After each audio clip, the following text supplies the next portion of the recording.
Hello students, we've come to the last presentation on F.L. Wright. Now in this presentation I'll first begin by telling you about certain principles that after 20 years of work Wright put them together. They were called propositions or guiding principles for domestic design. If you want to think of these four great masters, then you think of them in this way. Mies gave us elements. Gropius gave us, you can say, concepts. Corbusier gave us points and Wright gave us propositions. All of them have their own contribution that they have done to architecture. Another thing, I told you last time and I was very emphatic about it that Wright for a certain period of time turned away from all that he used to do and became very modern in the buildings that he was doing, very similar to the modernist European architects. But somebody says that after falling water, after some time had passed by, his buildings had probably been exhibited somewhere and somebody made a comment. Somebody said his buildings have started looking modern like these younger European architects. His ego was very hurt. Wright never wanted himself to be compared with other architects. He wanted to be completely alone in the pantheon of architects. He told Russell Hitchcock, Philip Johnson, Russell Hitchcock had put up the modern exhibition in 1932. He told Russell Hitchcock, having begun to be the greatest architect of our time, I plan to be the greatest architect of all time. I am not quoting it ad verbatim, I am quoting it as much as I remember. His desire was not just to be the greatest architect of his time, but to be the greatest architect of all time. So when he heard this comment about his architecture becoming like the modernists, he turned his back to that architecture for the remaining part of his life. And in the last nearly 20 years of his life, he gave us some fantastic buildings that had all these abstractions and all the kitsch and all the decoration come back in them. I will not be able to talk about all those buildings today, I will talk about just a few of them. They were uniquely Wrightian. Definitely they were modern, definitely there was a modernist touch in them somewhere, but without a shadow of doubt they were Wright's organic architecture that was on display there. Let me begin by something more mundane, something more boring, to just read out to you the principles Wright evolved or the propositions Wright evolved for designing a house. Now you can actually take these propositions and build a house with them. Corbusier gave us points, very straightforward 5 points. A house should have a pilotis, a free plan, a free facade, a roof garden, ribbon window, done. And then he added 4 more, he added the ramp and the scissor staircase and the curved bathroom and 1 more. And he said by putting these together you could have a house. But he himself deviated from that later on when he came to brutalism, when he came to the Ronsharp Chapel, and he turned in a completely different direction. We will talk about it in the later lectures when I talk about Corbusier. Wright on the other hand continued to retain this philosophy of house design till his dying breath. These propositions that he gave are very consistent with the work that he did. So I will read it out to them. Number 1, if you want to make a house, reduce the number of necessary parts of a house and separate rooms to the minimum. That means remove boxiness. Let the space flow into one another. Don't make boxes, make spaces. Number 2, make all parts come together as one enclosed space. So divided, definitely divided, but so divided that light, air and vista or view permeate the whole house with a sense of unity. Wherever you are in the house, it seems to bring you that same rhythm of light, of wind and of view. Number 3, to associate the building as a whole with its site by extension and emphasis of all planes parallel to the ground. That connection with the site should be very, very clean and obvious. To keep the floors off, not on, but off the best part of the site, thus leaving the better part to be used in connection with the life of the house. Extended level planes are found useful in this connection. Probably we will go and read this and look up more details about these sections. To eliminate the rooms as a box and a house as another box by making all walls not solid walls but as enclosing screens. ceilings, floors and enclosing screens to flow into each other as one large enclosure of space with inner subdivisions only. If you see the Ward Villett's house or the Roby house, you find in so many, the doors are not there. The space is flowing into it. It's not a box leading to a box. It's a space connected to a space or leading to a space. Make all house proportions more human. Even Corbusier emphasized on that, with less wasted space in structure, and make the structure more appropriate to the material you are using so the whole becomes more livable. Extended straight lines or streamlines are useful for this. To harmonize all necessary opening to outside or to inside. That connection should be a very free flowing inside to outside connection. To get basement up out of the ground, not keep it inside as we do, but to lift it up as a low pedestal for the living position of the house or the living room, to make the foundation itself visible as a low masonry platform on which the building stands. This can be seen very easily if you look at the pictures of the Roby house, and it will be clear to you. So these were the principles. Then there is the amazing play of light in the buildings of FLW. This is the Pfeiffer Chapel in 1941. This was the time when he had withdrawn again from that tendency of modernism, and he started designing these fantastic spaces all over again, in which, for example, light flowed from all over all different sources and gave a very beautiful ambience. Or this one, even more beautiful. This is again, this is a religious building, a church building that he made. I think it's the Greek Orthodox church that he made, and again you find the play of light in this FLW building, where he doesn't use glass, he uses a kind of a membrane to pull in light from this great height. Then comes the Johnson Wax building and tower in USA in 1939. This building, this entire complex design was so fantastic that Life magazine, it is no more published, people don't know about it, but at one time Life had its own life. It was an amazing magazine, full of amazing pictures. It was a large size magazine published, and it had a global reach. So Life magazine published this article, I think it's a whole article, with pictures of the Johnson Wax building. And you know what happened? The Johnson Wax Corporation was able to save millions of dollars in advertising simply because their building was completely published in the Life magazine, and everybody got to see it. This is an evolution of the Larkin office building, very amazing. Just as the Larkin building is connected to the Unity Temple, the Unity Temple is also connected to a building called the Unitarian Church. So the Larkin building is also connected to the Johnson Wax building. So these connections exist in the work of Wright. That is, he learns from one, maybe decades back, and then tries to incorporate those principles again in another building. It's a masterpiece of modern architecture, of structural innovation and the design of the workspace, as Larkin building itself had been many years back. It is inspired by future office design, or rather it inspired future office design, including the idea of open plan offices and biophilic spaces. He made biophilic workspaces at a time and nobody was talking about it. It is red brick walls that are gently curved, creating a fluid organic architecture. So this is the Johnson Wax building, and then there is the tower.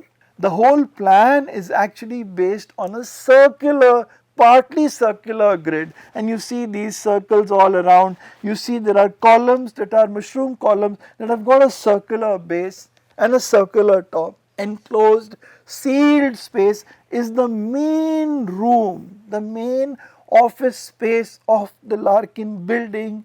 Has this huge room with these mushroom columns with light coming in from above. They wouldn't let him design or put up the mushroom column because they thought this is completely unsafe. So he got the local authority people on site, he erected a mushroom column similar to this one, and he overloaded it to way beyond the factor of safety, till finally it cracked. It was carrying load at the time that it was never supposed to carry in real time. In real life, and as a result of that they were left with no option but to allow him to make these mushroom columns in the Johnson Wax. You understand? Because of that, he made these beautiful mushroom columns in the Johnson Max building, and this is like a forest of mushrooms, and then there is light filtering in through that, and the material used in between that are the Pyrex glass tubes being manufactured by the Johnson Max building. Not only that, there is also skylight here on the side, which is also covered with Pyrex tubes from which light is filtering in into the space.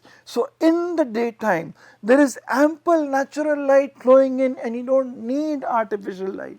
Also he has not provided any window at eye level that you can look outside and have a view, just as he did in Larkin, where all the windows were at 7 feet height. Here also he says, what's the view? The whole space is so beautiful. At corners the wall stops short of the ceiling, and there are glass tubes that continue up and connect to the skylights. He reduces the need of artificial lighting. Here also he provides steel furniture as he had done in the Larkin building. The main space here in the in Johnson Max is this, having this skylight with light coming from above. We find the same thing in the Unity Temple, and we had found the same thing in the Larkin building. This is the forest of the Johnson Max. I took pictures and I tried to see, does it look like this forest, does it look like these mushrooms? This is the mushroom forest of the Johnson Max. The mushroom columns, like I told you, was a structural genius of FLW in the way that he designed it. Then again, when he made the Johnson Wax Tower, and in the previous lecture I talked to you a few lectures before, when I was talking to you about the design of skyscrapers, I talked about the skyscraper design or the tall building design of the Johnson Max building, and I told you this is based on the concept of a tree. There is the trunk of a tree and the branches are cantilevering, so the floors of the Johnson Max building are cantilevering, and there again he wraps the building around with Pyrex tubes because there are no exterior columns. And there are Pyrex tubes along the walkway, there are Pyrex tubes here in the skylight. He continues to use the product of the company to use it repeatedly in a wonderful way. It never seems superimposed, it never seems in excess, it never seems over advertised, it seems right in its place. And the emphasis on circular or rounded vocabulary, as in the earlier house that I showed you, that Hannah house, where he had used a hexagonal vocabulary and he used many other polygonal floor plate shapes, he used a circular vocabulary here. His experiments with non-orthogonal plans. Then later he did the Marin County Civic Center in California. It was a landmark of modernist architecture, completed after his death in 62 to 70, and in fact this building looks so much as science fiction, as if a spaceship might be launched from here, that it became the centerpiece of a science fiction movie called Gattaca, and this entire building was where the movie was shot. Largest public project and only realized government building of FL Wright, administration building that is 4 stories, 580 feet long structure, having the Hall of Justice and so on. This is how the building is, and it is connected by a rotunda. There are 2 wings. It is crossing over a small ravine. There are these arches that are non-load bearing, and they keep on decreasing in size as you go up, and these arches are non-structural, decrease in span as you keep going up. The roof has a distinctive blue, and as you can see in this architecture, he is turned away from the modernist simplicity of planar facades, and he brings in color, he brings in artistic work back into his buildings. He provides this center space where there is this light filtering in from this kind of an atrium space down below. And then we come to the Guggenheim Museum in New York in 1956 to 59. Wright's great swan song. You can call it pure architecture or you can call it pure sculpture. The museum as a sculptural form in contrast to the city fabric. So the Guggenheim Museum in New York started the whole, or laid the foundation of the museum being the center sculptural piece of a city. So if we have the Guggenheim Museum in New York, Frank Gehry then gave us the Guggenheim Museum in Bilbao, which we will be seeing later, and that led to the whole concept of the Bilbao effect. Why? And we'll talk about the Bilbao effect later, but that led to, this museum led to this thing that the museums are one set, they are sculptural pieces, sculptural set pieces that cities are provided with by some star architect. So it could be Santiago Calatrava in one city, it could be Zaha Hadid in Baku in Azerbaijan with the Heydar Aliyev Center, it could be Frank Gehry in Bilbao making the Guggenheim Museum there. So museum as a sculptural form in contrast to the city fabric, it became common for museum design all across the world, architecture and sculpture as one. Museum not only for the display of art, but the museum itself is a display or a work of art or sculpture. So you find that in the Guggenheim in Bilbao, or you find them in this gallery in Stuttgart designed by James Sterling, the Neustadt Gallery in Stuttgart designed by James Sterling. And thus, in contrast to the linear pattern of the street in New York, he provides this structure which breaks that linear pattern and achieves this landmark character. And this continuous spiral helix is provided. This is a seamless construct. His whole idea of plasticity and continuity, his whole idea that the enclosing skin also becomes the structural skin or the structure of the building. And so in a sense, he was able to do that in the Guggenheim Museum. The circular ramp expands, has unobstructed well of space which is capped by flat ribbed glass dome at the top, from where again light filters through. So the idea of space and light flowing horizontally and flowing up and down is again there in the Guggenheim Museum. It again has the concept of an atrium. He repeatedly uses the atrium all his life.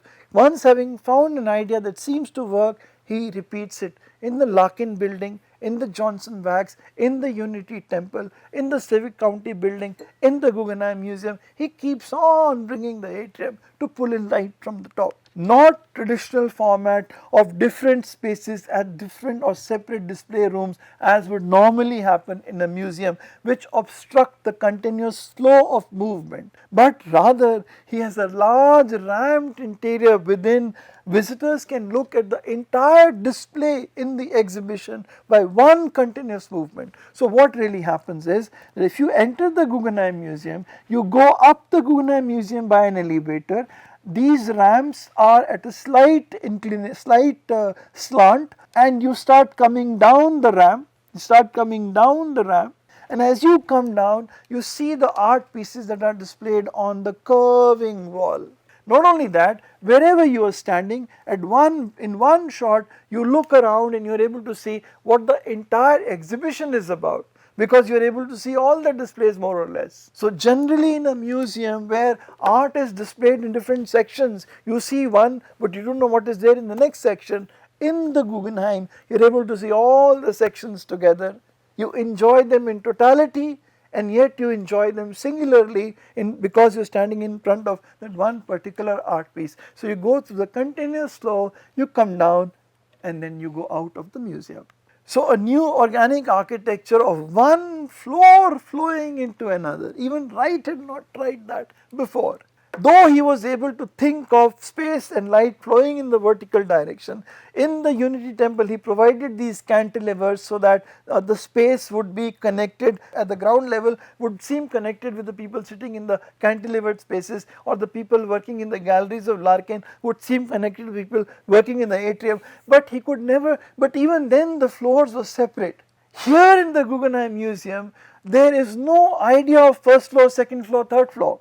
Because of the ramp and the continuity of the ramp, that kind of nomenclature completely disappears, because it becomes one single spiral floor right to the top. So the analogy of the shell is seen throughout this design. The Guggenheim Museum leans outward, and then on the inside it leans inward. That means the ramps just start increasing in their length or width as you go up. So you get the light filtering in like this, and this is the external spiral form. So the analogy of a cell throughout is designed from the external spiral form to the internal sectional elements. The entire design is an organic whole. The gallery is a single continuous space, display spaces around a single spiraling ramp, allowing the visitors to experience all the exhibits in one single journey. The visitors start from the top and descend down the spiral ramp to view all the exhibits on their way to the base. The possibility for an exhibition to be presented as a single experience. This is the circular grid plan that he has used here in the Guggenheim Museum. And this is an example of several buildings that I haven't taught you, I haven't discussed with you, where you find the various types of grids in Wright's plan. You find the square grid in the Unity Temple. You find the hexagonal grid in the Hannah House. You find this triangular grid here in this particular building. You find this again the triangular grid, more of a polygonal grid in the Unitarian Church, and you find this circular grid in another house he did in the later part of his life. Massive skylight lights up the atrium, varying natural light through this atrium light. As you can see, these pictures show you the varying lights coming in from the atrium, and the same concept is there in Larkin, in Unity, in Johnson Wax. Not only that, the interior central space can be used for various types of installations in the atrium, and they have been so shown here. Wright also thought of the mile-high tower. He thought of a building that would be a mile high. So we have a building that's about 820 meters today, that's the Burj Khalifa in Dubai. We have one which is coming up even taller than that, and that is the Jeddah Tower in Jeddah, and it looks very similar to the mile-high tower. He thought of the concept in 1956, and the concept was this. He thought of the building like a sword, slender as the building rises, with the plan based on the idea of a tripod. So if you look at the plan here, you find that this is the building, this is the built form, the building, it is buttressed from here, the central core, this is the outer core, this is the outer core, and the central core is buttressed from all sides to support it. This is the core of Jeddah Tower. It also has these Y buttresses I showed you in the earlier lecture on skyscraper structural design. It buttresses the central core, and so also in Burj Khalifa these wings provide buttresses to the central core. How amazing that is, that this idea of providing a buttressed core was originally given for the Mile High Tower by Wright. And when we in our modern times decided to make buildings which were close to a kilometer or close to that height, we again went back to the same concept of the buttressed core. This is the example of the Mile High Tower here, and it compares with what we are planning today. I think this is the Burj Khalifa. This would be what Wright had thought of. Here in this slide, I have done a simple thing. I have tried to compare how plans evolved in his lifetime. He began with the box. He wanted to break the box, couldn't break the box. He began with the box in the Winslow house. He made it into a cross plan in the Ward Billet's house, a linear plan in the Roby house, a complete free flowing organic plan in Falling Water. He made the tree plan in the Johnson Wax, and he made the polygonal plan also in between, and he made the spiral plan in the Guggenheim Museum. So these were all the various innovations, experimentations done by Wright. It has been a pleasure for me to cover F.L. Wright with you, an architect who really fascinates me even after so many years of studying him, how amazing his ideas were, and how wonderfully he put these buildings together that have become a lasting architectural legacy of our modern times. They are heritage buildings, and a lot of people visit them annually. Thank you.